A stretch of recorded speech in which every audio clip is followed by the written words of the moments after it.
funéraire de Paris. Nous sommes le lundi 5 avril 2004.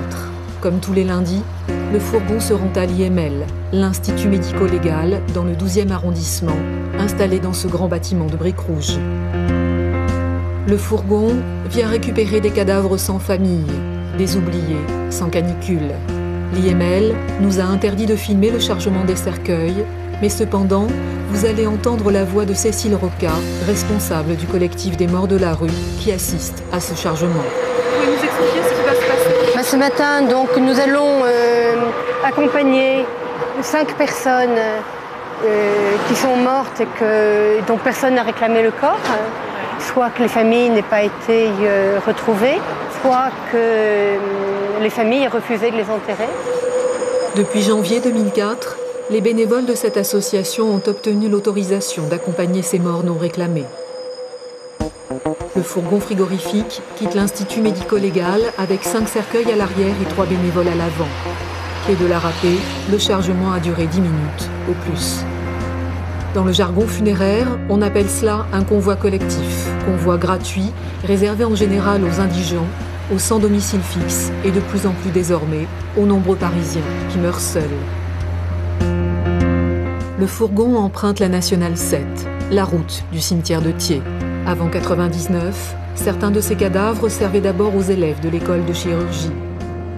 L'année dernière, 600 corps non réclamés par leurs familles, dont les oubliés de la canicule, ont ainsi été conduits dans ces convois collectifs à Thiers, surnommé le cimetière des pauvres. Second plus grand cimetière d'Europe, Thiers est surtout connu des Parisiens pour ses divisions réservées aux indigents. C'est d'ailleurs là que se dirige ce matin le fourgon et ses cercueils. Depuis la canicule, la division 58 affiche complet. Aujourd'hui, ces morts solitaires seront inhumés juste à côté, division 57, sans grande funérailles. Les 3 bénévoles de l'association et le fossoyeur sont prêts pour la cérémonie d'accompagnement. Dans ce premier cercueil repose Stéphania. Personne ici ne connaît cette femme. Cécile, Francis et Janine, les bénévoles du collectif des morts de la rue qui viennent à son enterrement ce matin, ne possèdent pas non plus le moindre détail de sa vie. Ils ignorent également tout des circonstances de son décès.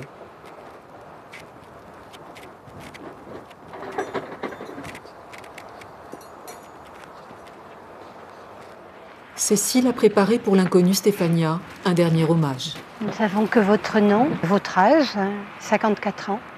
Nous ne savons rien de vos pensées, révoltes, voyages ou émerveillements.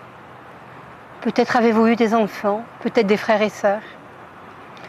Il y a peut-être quelque part quelqu'un qui vous aime et qui n'a pas été prévenu, qu'on n'a pas retrouvé. Et c'est pourquoi nous restons ici un peu. Les bénévoles se recueillent une dernière fois, puis les fossoyeurs referment la tombe sur le cercueil de Stéphania. Comme les oubliés de la canicule, Stéphania restera dans cette division 5 ans. Si d'ici là personne n'a réclamé son corps, elle fera l'objet d'une crémation au cimetière du Père-Lachaise, comme les autres morts solitaires inhumés en ce matin d'avril. C'est important d'être là ce matin? Je crois que c'est pas tellement pour eux que c'est important, eux ils sont morts. Que c'est important par contre c'est important d'avoir les yeux ouverts sur cette réalité de personnes qui ne sont pas accompagnées. C'est important d'y être présent comme être humain. Dire si... Je ne sais pas très bien comment dire, mais si on n'accompagne pas ces personnes, c'est une manière d'accepter que des personnes soient considérées comme du déchet. C'est-à-dire que le fait qu'on soit présent, en dehors du fait qu'on assure un accompagnement humain, fait que, que ce qui se passe ici devient quelque chose qui n'est pas confidentiel. Il faut se rendre à l'évidence. La canicule d'août 2003 n'est qu'un révélateur d'un phénomène